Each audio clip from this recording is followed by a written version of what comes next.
Le Chindogu est un art japonais qui a été inventé par monsieur Kawakami, un ingénieur en aéronautique, et qui avait décidé de réfléchir à comment est-ce qu'on pourrait résoudre des petits problèmes de la vie quotidienne, mais autrement que par les outils qui existent déjà.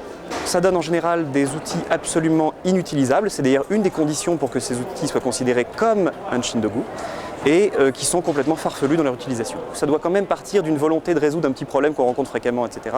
C'est en fait ce côté inutilisable qui donne tout l'aspect farfelu. Ça invite tout le monde à bricoler. Il y a un aspect bricolage vraiment manuel qui est très important dans le Chindogu. Et tous les objets doivent être vraiment conceptualisés à partir d'objets de la vie courante. Avec quelques vis, une paire de chaussures et 2 ou 3 gadgets, on arrive à faire une nouvelle paire de chaussures futuriste. C'est une invitation à tout le monde à essayer de trouver des concepts un petit peu amusants.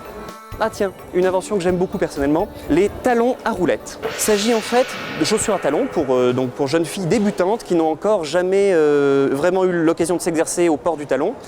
Et donc pour leur donner un petit peu d'assurance, on a fixé des petites roulettes sur le côté, comme pour les vélos. Et une fois qu'elles ont pris confiance, qu'elles ont bien réussi à maîtriser le talon, elles peuvent retirer les petites roulettes et marcher comme des grandes. Vous avez la pantoufle toute saison. Voilà, qui est une pantoufle alliant 4 types de tissus.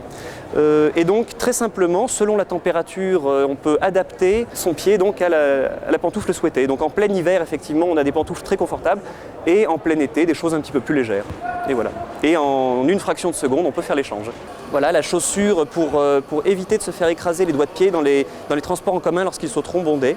Vous voyez, il s'agit très simplement de quelques pics en acier, assez simples mais redoutablement efficaces. Vous savez combien il est difficile, quand vous voulez photographier un enfant, très jeune enfant, de lui faire tourner la tête vers vous et puis qu'il vous regarde pendant que vous prenez la photo. Mais avec celui-ci, c'est extrêmement simple. Voilà. Alors c'est un appareil photo tout ce qu'il y a de plus classique, ou presque. Et vous attirez l'attention du poupon. Et je vous garantis que ça marche du tonnerre. Celui-ci marche trop bien, en fait, c'est presque un mauvais Chindogu à cause de ça. Alors en ce qui me concerne, j'ai beaucoup d'affection pour le téléphone Alter qui se trouve juste ici. Alors voilà, pour les personnes qui ont tendance à être un petit peu trop bavardes au téléphone et qui veulent réduire leur facture, monsieur Kawakami a conceptualisé donc ce téléphone Alter.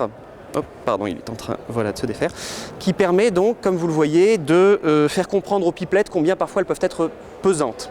Lorsqu'on commence à parler pendant 1 minute, 2 minutes, on finit par sentir le poids du téléphone, croyez-moi. Et pour finir, donc peut-être le sèche-linge pour automobile, qui là pour le coup utilise un principe extrêmement simple, c'est qu'en roulant tout simplement, l'air déplacé permet de sécher le linge plus rapidement.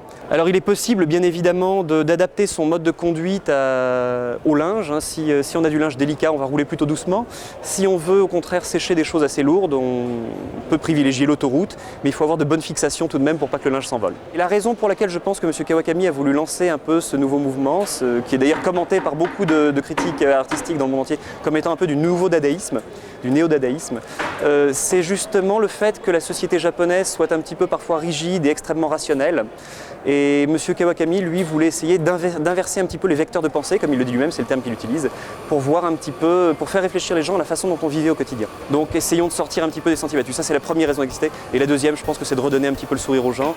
Et je crois qu'en ce moment, il y a beaucoup de personnes qui en ont besoin.